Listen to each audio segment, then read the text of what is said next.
Wa minan nasi may yaqulu rabbana atina fid dunya wa ma lahu fil akhirati min khalaq. Ada sebagian orang beribadah itu, ada orang haji pengen warungnya maju, usahanya berkembang.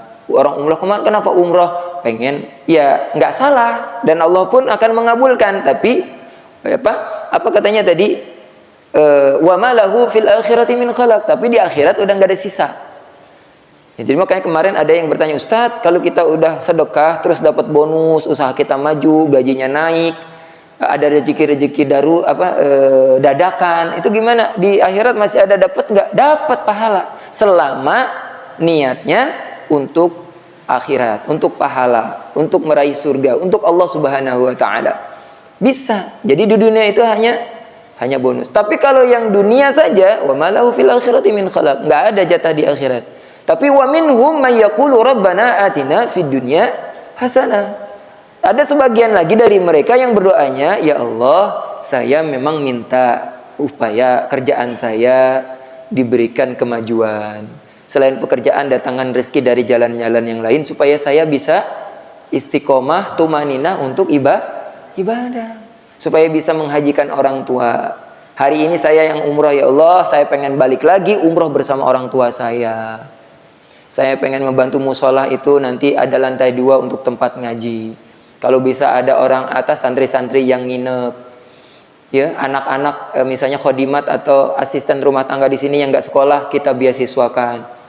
Gitu. Jadi meraih dunia itu untuk tujuan akhirat. Dua-duanya dapat. Ya, dua-duanya dapat. Ulaika lahum nasibum mimma kasabu wallahu sari'ul hisab. Allah itu perhitungannya sangat cepat. Ya, hisabnya sangat cepat. Itu. Jangan sampai justru seperti penyakit-penyakit yang ada, ya. Apa penyakit utamanya itu?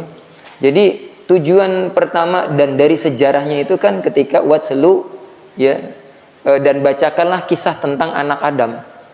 Ya, di surat Al-Maidah itu. Jadi kurban pertama kali itu sejarahnya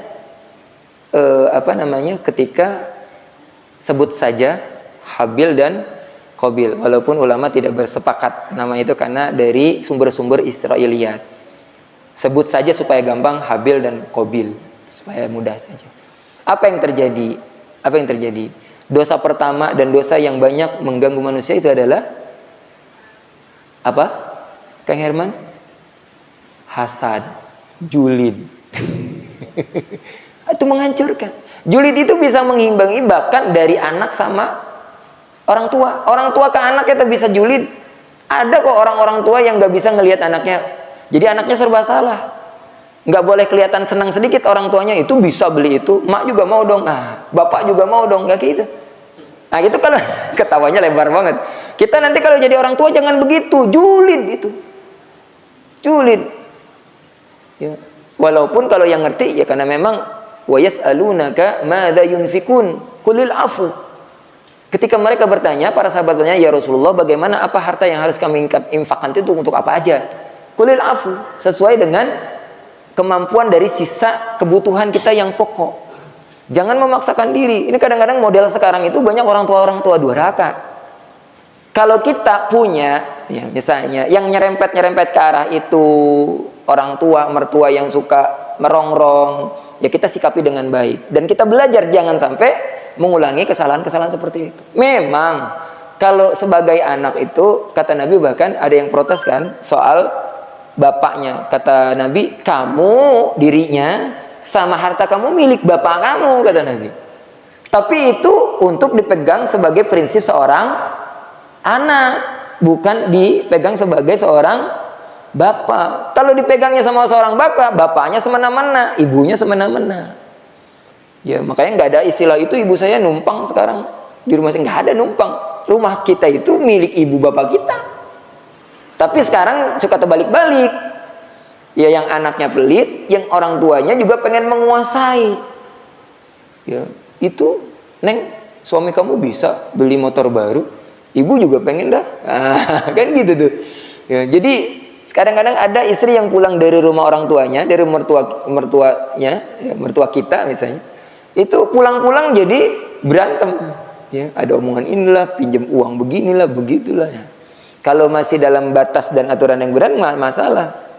Nah, makanya termasuk misalnya ipar itu maut itu tidak cuma dalam hal konteksnya ipar misalnya maut dalam konteks hubungan seperti itu ya, yang dimaklumi di masyarakat. Tapi kadang-kadang tadi dalam harta ngerongrong ya, atau sebaliknya ada orang-orang yang misalnya suami atau istri tidak menghargai pasangannya karena membandingkan dengan sanak saudaranya. Ada istri-istri durhaka gara-gara apa? Suaminya mah begitu, nih kakak saya dong, adik saya dong, banyak membantu, banyak membelikan ini, membalikan itu. Sehingga penghormatan dan takzimnya kepada suami itu berkurang.